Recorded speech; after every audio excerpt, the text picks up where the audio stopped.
How to add multiple photos on your Instagram post. Hello everybody, welcome back to the channel. So in today's video I'm going to be guiding you through the steps on how you can add multiple photos to your Instagram post. So just make sure to watch the video till the end.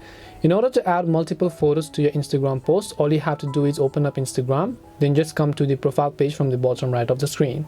Then as you can see, there are many different types of multiple carousel posts that I've posted. So if you'd also like to post one, all you have to do is just tap the plus icon here, and then you want to simply come to the post tab where you have to select the option called select multiple, select the number of photos that you would like to upload, and you can see multiple photos have been selected. Now you can just tap the arrow icon on the right hand side of the screen. Once you tap the arrow icon from the right hand side, you can also change the order of these photos by holding and dragging on it to the top or the end of the screen. And then once you've done that, just tap the little arrow icon from the top right hand side. As you do that, you'd have successfully added your specific multiple posts. Now you can simply enter the caption and then simply post them to some other platform such as Facebook or wherever else you prefer. And that's it on today's video on how you can add multiple photos on Instagram posts. We hope the video was helpful to you guys. And if it did help you, then make sure to leave a like and subscribe to the channel. If you have any questions, feel free to leave them down. Thank you for watching and see you in the next video.